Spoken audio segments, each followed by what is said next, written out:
because there's not enough reporting really on what the impact there was. Well, first, Andrea, I want to thank you so much and MSNBC for really paying attention to what's happening in the U.S. Virgin Islands.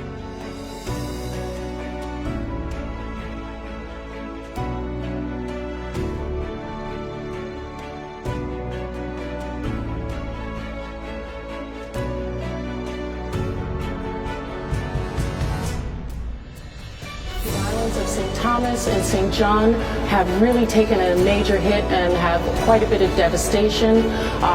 As you are aware and from the meteorologists, on St. Thomas, on our north side, Irma came up within 20 miles of the island.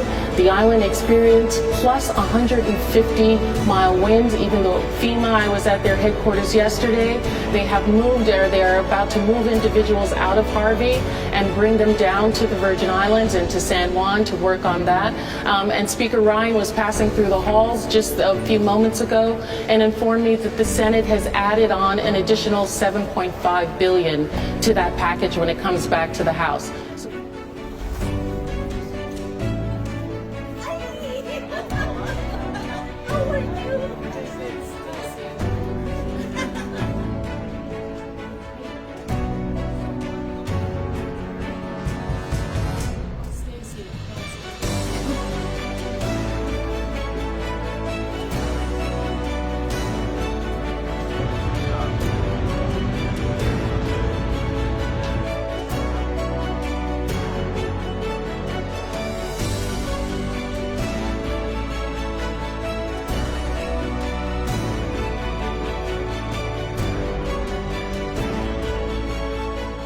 My team are doing, and the partnership we've been able to have with the federal government, I think, is outstanding. Governor. The U.S. Virgin Islands were also hit hard again. For more on that, I'm joined by Congresswoman Stacey Vlasic, who represents the U.S. Virgin Islands. I got to tell you, Congresswoman, I can't believe you and I continue to meet and talk about this. What's going on? Have you had a chance to check back in and see how things are in the Virgin Islands?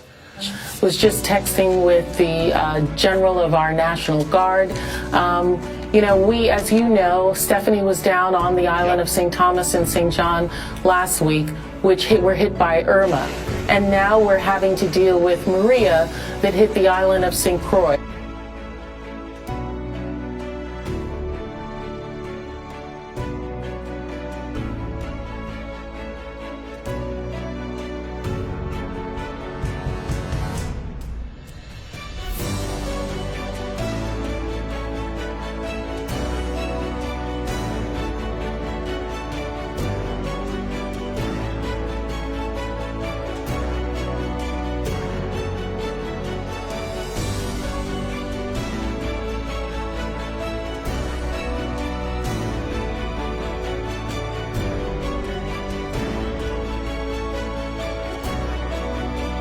In Katrina, the people of Louisiana were given 100% for Medicaid to support them for several years.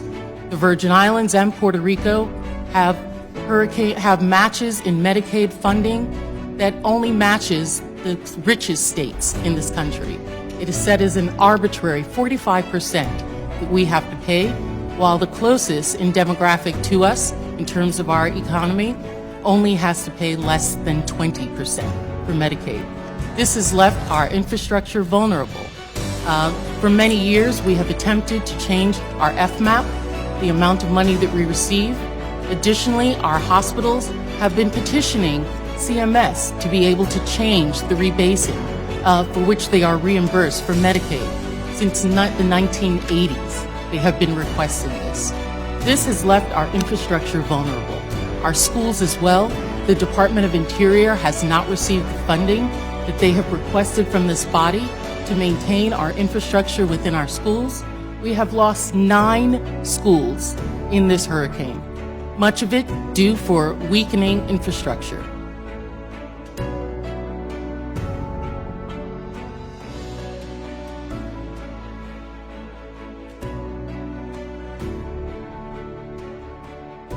Our needs are great, and it's partly a result of issues that have been long-standing.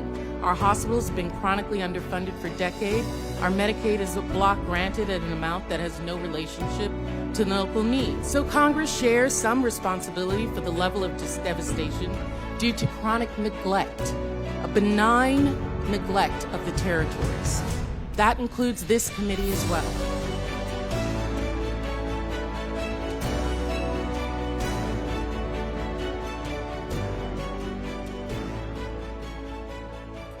In the beginning of 2017, our Virgin Islands of the United States commemorated 100 years as part of America.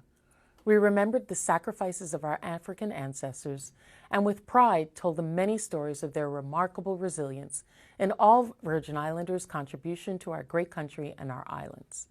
I also talked quite frankly about the neglect of the federal government to the territories and engaged in the fight to end disenfranchisement. In September, we were struck by two of the most powerful storms ever recorded in the Atlantic. Lives were lost, and our community has been undoubtedly changed forever. We lost possessions and suffered damages to our homes, schools, business, and other critical infrastructure. But we did not lose our amazing spirit. We were bent, but far from broken. And like our ancestors before us, we showed our resilience. We gathered ourselves, rolled up our sleeves, extended a hand up to our neighbors, and got to work rebuilding a better and more resilient Virgin Islands. And that is because we are VI Strong.